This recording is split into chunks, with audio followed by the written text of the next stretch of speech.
Hello students, आपका बहुत बहुत स्वागत है हमारे यूट्यूब चैनल एग्जाम सॉल्व्स पर। तो आज हम क्लास 9th के पहले चैप्टर से शुरुआत करते हैं। तो ये हमारी क्लास 9th के मैथ्स में पहली क्लास है और इस क्लास में हम सीखेंगे संख्या पद्धति। संख्या पद्धति क्या होती है? जिसमें हमें संख्याओं का अनुसरण करना हो, अर्थात संख्याओं का अध्ययन करना हो, वो हमारी संख्या पद्धति होती है। संख्या पद्धति में हम सबसे पहले सीखेंगे पूर्णांक संख्या क्या होती है। क्या सीखेंगे? पूर्णांक संख्या। पूर्णांक संख्या क्या होती है इसके बारे में हम जान लेते हैं। पूर्णांक संख्या, इसके लिए हमने एक वीडियो बनाया था, उसमें हमने बताया था पूर्णांक संख्या, प्राकृतिक संख्या, सम संख्या, विषम संख्या, ये सभी के लिए हमने वीडियो बनाया है। ठीक, तो यहाँ पर हमने क्या किया? पूर्णांक संख्या। तो पूर्णांक संख्या क्या होती है? पूर्णांक संख्या सभी संख्याएं पूर्णांक संख्या होती हैं। क्या होती हैं? सभी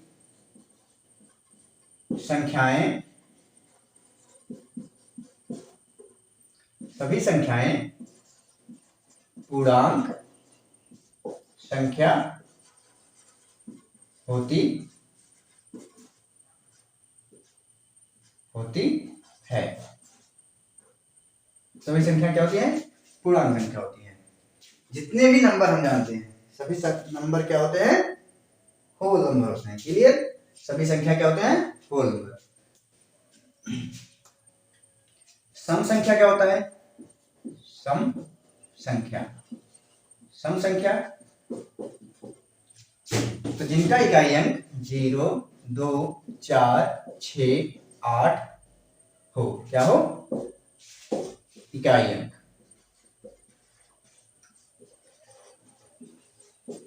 फिर से समझ लेते हैं। जिनका इकाई अंक 0, 2, 4, 6, 8 होता है वो हमारे होते हैं सम संख्या। विषम संख्या हमारा होता है, विषम संख्या हमारे होते हैं 1, 3, 5, 7, 9।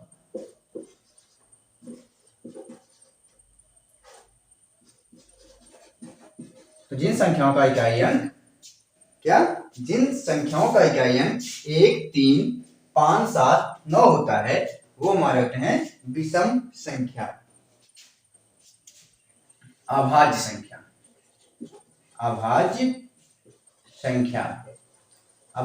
क्या होती है? अभाज्य संख्या होती है वे संख्याएं जो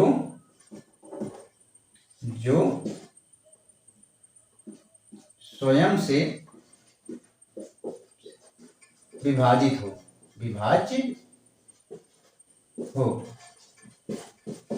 क्या चीज? फिर से, पूर्णांक संख्या क्या है? सभी संख्याएं पूर्णांक संख्या होती हैं। जितने भी नंबर हम लोग जानते हैं वो क्या होती हैं? पूर्णांक संख्या होती हैं। सम संख्या क्या होते हैं? जिनका इकाई अंक 0, 2, 4, 6, 8 होता है। क्या होता है? 0, 2, 4, 6, 8 होता है, वे हमारे होते हैं सम संख्या। विषम संख्या क्या होता है? तो जिन संख्याओं का इकाई अंक 1, 3, 5, 7, 9 हो। क्या हो? 1, 3, 5, 7, 9 वे हमारे होते हैं विषम संख्या। अभाज्य संख्या वे संख्याएं जो स्वयं से विभाजित होती हैं। जो भी संख्याएं स्वयं से ही डिवाइड करने पर, भाग करने पर विभाजित होती हैं, वे संख्याएं हमारी होती हैं अभाज्य संख्या।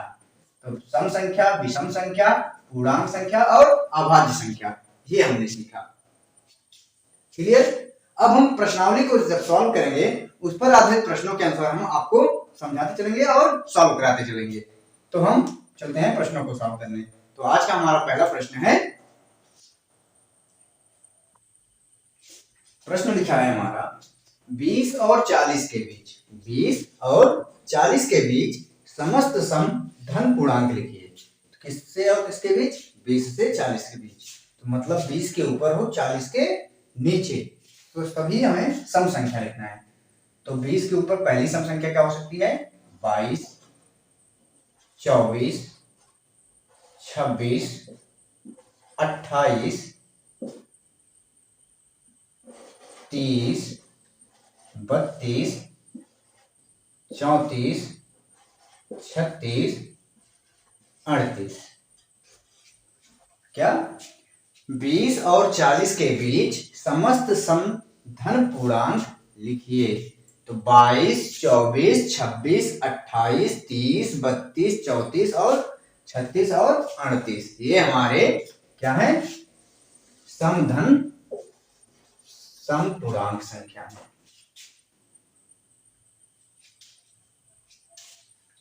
क्लियर। दूसरा प्रश्न लिखें, प्रश्न नंबर 2। प्रश्न नंबर 2 हमारा है 1 से 10 तक, 1 से 10 तक अभाज्य धन पूर्णांक लिखिए। कहां से कहां तक? 1 से 10 तक सभी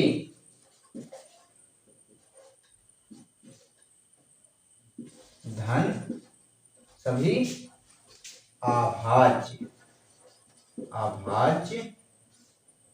धन पूर्णांक लिखिए।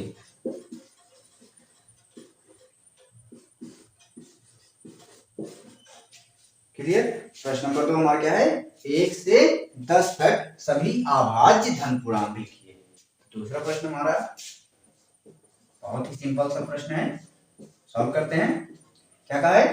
1 से 10 तक मतलब 1 के ऊपर और 10 के नीचे सभी अभाज्य संख्याएं जो स्वयं से भी डिवाइड हो और किसी से भी डिवाइड भी ना हो, ऐसी संख्याएं। एक की अतिरिक्त एक सभी संख्या डिवाइड होती हैं, इसलिए एक और स्वयं से जो डिवाइड हो वो हमारी होती हैं अभाज्य संख्याएं। तो हमारी पहली अभाज्य संख्या होगी 2। क्या होगा?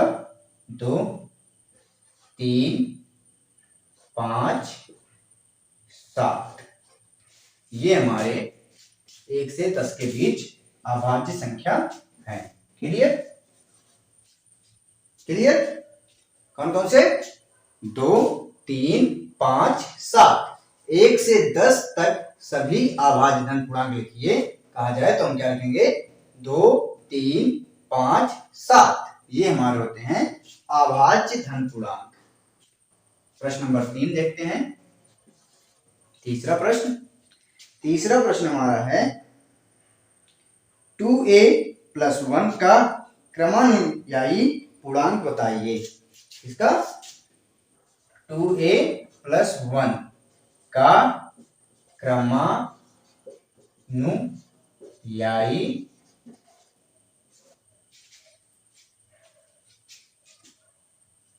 पूर्णांक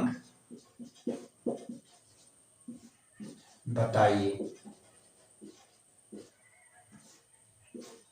प्रश्न नंबर 3 2a + 1 का क्रमानुयायी पूर्णांक बताइए। तो देखो इसमें क्रमानुयायी जो पूर्णांक होते हैं वो मतलब इसी क्रम का एक अगला नंबर, जैसे कहते हैं ना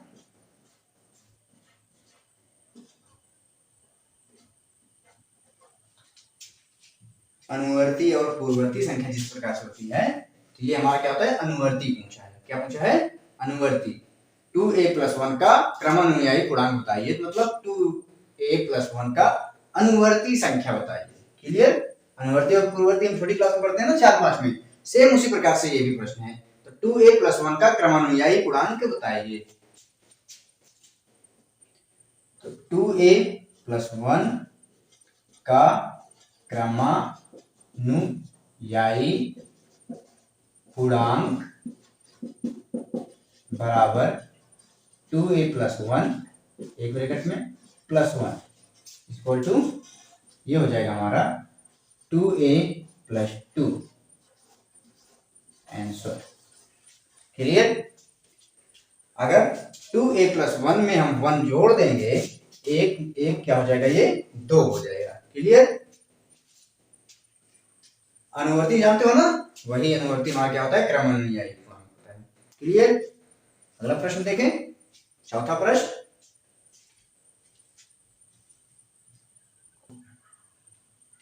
तो प्रश्न है हमारा चौथा प्रश्न है 2/3 का योगात्मक प्रतिलोम लिखिए। क्या लिखा गया है प्रश्न? 2/3 का योगात्मक प्रतिलोम। योगात्मक प्रतिलोम होता क्या है पहले ये जान लेते हैं। योगात्मक प्रतिलोम जो हमारा होता है उसमें जो संख्या दी होती है उसके साथ ऐसी संख्या का योग कर दिया जाए कि वह संख्या शून्य हो जाए, उसका संख्या का जो वैल्यू निकले जोड़ने के बाद वो क्या हो जाए, 0 हो जाए, तो हमारी होती है योगात्मक प्रतिलोम। उस संख्या का क्या होती है वो योगात्मक प्रतिलोम। तो किसी भी संख्या का योगात्मक प्रतिलोम निकालना है तो उसका ऋणात्मक चिन्ह उसी संख्या के साथ ले लिया जाता है, तो हमारा हो जाता है योगात्मक प्रतिलोम। तो उसी प्रकार से ये भी प्रश्न है, लिखा है 2/3 का योगात्मक प्रतिलोम बताइए। तो 2/3 का योगात्मक प्रतिलोम 2/3 का योगात्मक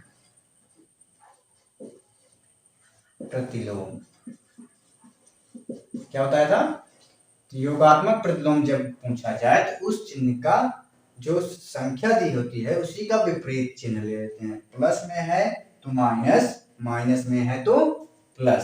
तो यहाँ पर क्या है, हमें संख्या पता, प्लस में पता है, मतलब कोई सिंबल नहीं तो प्लस है, तो इसका हम क्या लेंगे, माइनस।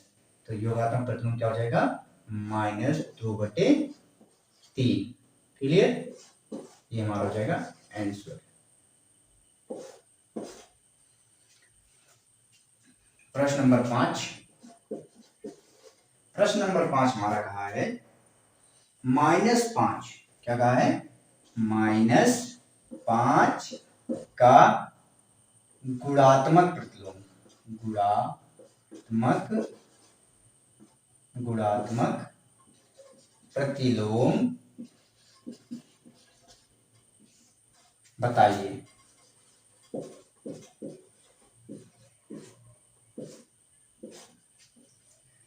क्या कहा है, -5 का गुणात्मक प्रतिलोम। अब योगात्मक प्रतिलोम तो हम तो जान गए कि ऐसी संख्या है जिनका योग करने पर, मतलब जो संख्या दी होती है उस संख्या के साथ हम किसी अन्य संख्या का जब जोड़ करते हैं तो उसका मान क्या हो जाए, 0 हो जाए, तो हमारा होता है योगात्मक प्रतिलोम। और इसी का सेम पॉइंट आउट करने वाला, बताने वाला गुणात्मक प्रतिलोम होता है। गुणात्मक प्रतिलोम यह बताता है कि उस संख्या में ऐसी संख्या से गुणा किया जाए कि उसका मान 1 होना चाहिए, वो भी पॉजिटिव 8 होना चाहिए, निगेटिव नहीं होना चाहिए। तो हम संख्या का क्या करें, जैसे संख्या क्या होती है, संख्या है हमारे पास -5, -5 को हमें 1 में बदलना है, तो किस संख्या से गुणा कर दें, इसी 5 को अगर 5 से 5 में भाग दिया है, भागे 5 से किया जाए इसमें गुणा, भागे 5 मतलब 1/5, वो भी माइनस में, तो ये हमारा मान जो आएगा इसका 1 होगा। क्लियर, तो जब 1 होगा तो वही संख्या हमारा क्या होता है, इसका गुणात्मक प्रतिलोम होता है। तो -5 गुणात्मक प्रतिलोम क्या होगा, माइनस में 1/5। तो -5 का गुणात्मक प्रतिलोम, गुणात्मक प्रतिलोम, गुणात्मक प्रतिलोम बराबर क्या हो जाएगा, -1/5।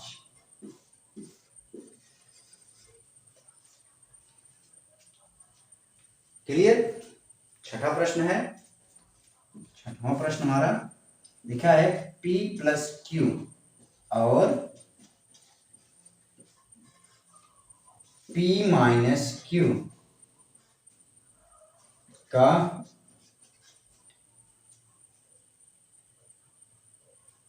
योगात्मक प्रतिलोम लिखिए, का योगात्मक प्रतिलोम लिखिए।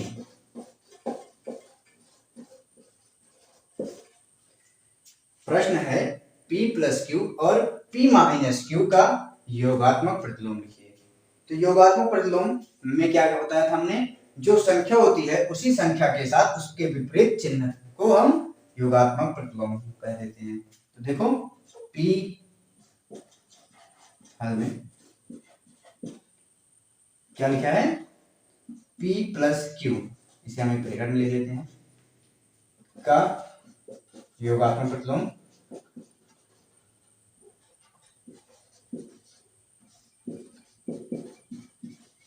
क्या, योगात्मक प्रतिलोम बराबर क्या हो जाएगा, यहाँ पर हम लिखेंगे minus P plus Q, minus bracket में पी प्लस क्यू, ये हमारा हो जाएगा आंसर।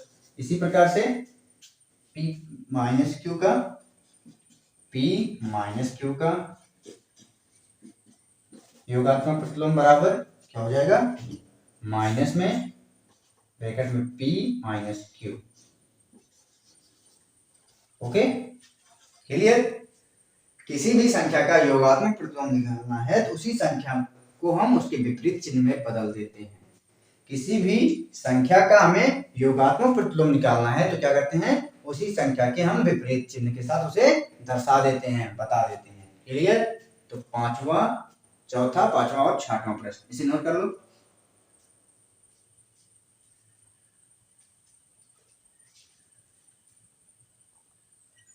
प्रश्न नंबर 7 हमारा क्या लिखा है, यक्स के किस मान के लिए 5 गुणे ब्रैकेट में 3 गुणे 2, 5 गुणे 3 गुणे 2 बराबर 5 गुणे 3 गुणे यक्स कथन सत्य है।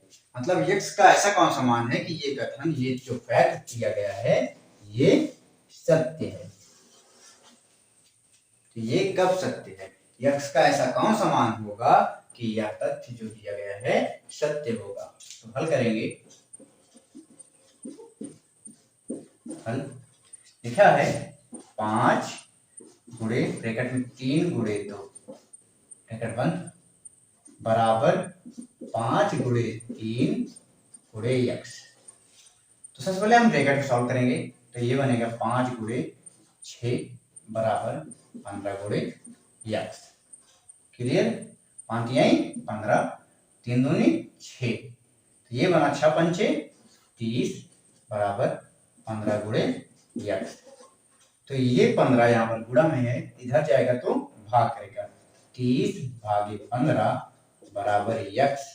तो यक्स बराबर क्या हो जाएगा, 15 दूनी 30 2। तो यक्स के किस मान के लिए ये कथन सत्य रहेगा, यक्स का मान कितना आएगा 2। तो यक्स का जब मान 2 होगा तो यह कथन सत्य होगा। यक्स के किस मान के लिए, यक्स बराबर अगर हम 2 रखेंगे तो ये कथन क्या होगा, सत्य होगा। क्लियर। प्रश्न नंबर 8 हमारा है, पूर्णांक में ऐसी कौन सी संख्या है जो स्वयं की योज प्रतिलोम होती है। प्रश्न तो टेक्निकल नहीं है, सिंपल सा है। 8वां प्रश्न, क्या प्रश्न है 8वां प्रश्न नंबर 8 कहा है, पूर्णांकों में ऐसी कौन सी संख्या है, क्या पूर्णांकों में ऐसी कौन सी संख्या है जो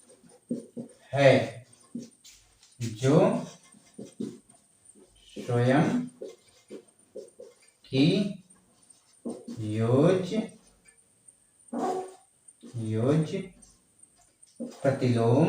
की योज प्रतिलोम है। फिर से, पूर्णांकों में ऐसी कौन सी संख्या है जो स्वयं की योज्य प्रतिलोम है। तो पूर्णांकों में ऐसी वो संख्या क्या होती है, वह संख्या शून्य होती है। कौन सी, शून्य। शून्य ऐसी संख्या है जिसका प्रतिलोम भी शून्य होता है, शून्य ही वह संख्या है। क्लियर। प्रश्न नंबर 8 का जवाब मिला, कौन सी संख्या, शून्य। पूर्णांकों में ऐसी कौन सी संख्या है जो स्वयं की योज्य प्रतिलोम होती है, तो वह संख्या होती है 0। क्या होती है, 0। क्लियर। प्रश्न नंबर 9 को हम सॉल्व करते हैं अब। तो प्रश्न है, लिखा है यदि a एक समधन पूर्णांक है। क्या है, यदि a एक समधन पूर्णांक है तो बताइए a-1 और a+1 एक समपूर्णांक है या विषम। क्या बताना है, a-1 और a+1 सम है या विषम है।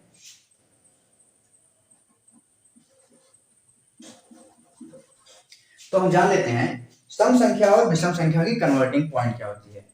कोई भी सम संख्या हो तो उसका क्रमागत सम संख्या जो होते हैं उसमें हमेशा 2 जोड़ा जाता है या 2 घटाया जाता है। क्या? कोई भी सम संख्या या विषम संख्या जो होती है जो उसमें 2 जोड़ा जाता है। कितना जोड़ा जाता है? 2। कितने प्लस होंगे? 2। सम संख्या या विषम संख्या में अगर उसका विकास होता है या कोई संख्या दूसरी सम संख्या पता करनी होती है तो उसमें कितना जोड़ा जाता है? 2। तो यहाँ पर कितना है? 1 कम किया गया है और 1 जोड़ा गया है। तो ये स्पष्ट रूप से क्या है? विषम संख्या है। क्या है? विषम संख्या है। तो यहाँ पर हम लिख सकते हैं कि यह एक विषम संख्या है। क्या लिखेंगे? विषम संख्या है। तो यहाँ पर हम पॉइंट डालेंगे a-1 कामा a+1 विषम संख्याएं। विषम संख्याएं हैं। क्लियर? a-1 और a+1 क्या है? विषम संख्या है। यदि हमारा a सम है तो अगला दूसरा सम संख्या कितना होगा? या तो 2 घटाया जाएगा या तो 2 जोड़ा जाएगा। किसी भी सम संख्या का दूसरा सम संख्या अगर उसके अतिरिक्त कोई और सम संख्या निकालना है तो उसमें हमेशा +2 या -2 किया जाता है। क्या किया जाता है? +2 या -2 किया जाता है। क्लियर? ये पॉइंट पता चला। प्रश्न नंबर 10 हमारा है। 10वां प्रश्न कहा है संख्या रेखा पर 5 और 7 का योग लिखिए। संख्या रेखा पर 5 और 7 का योग लिखिए।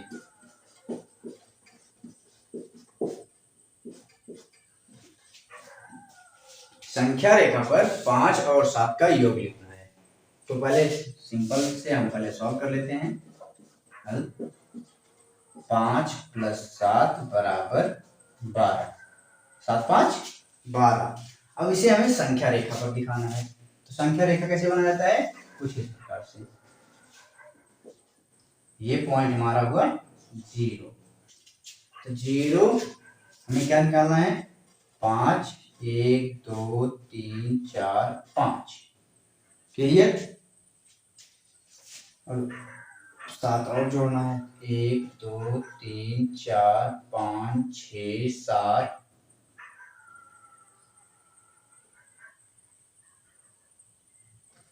देखो ये हमारा हुआ 1 2 3 4 5 6 7 8 9 10 11 12 13। देखो पहला पॉइंट हमें क्या कहा है? 5। तो 0 से 5 ये वाला पॉइंट हमारा क्या है? और दूसरा 7 और कहा है 1 2 3 4 5 6 7 ये वाला पॉइंट। क्लियर? ये 2 पॉइंट हमारे हैं जो हमें दिखाएंगे संख्या रेखा पर। टोटल कितना आया है? टोटल हमारा आया है 12। क्लियर? 7 5 12 नोट कर लो। अगला प्रश्न सॉल्व करते हैं हम लोग।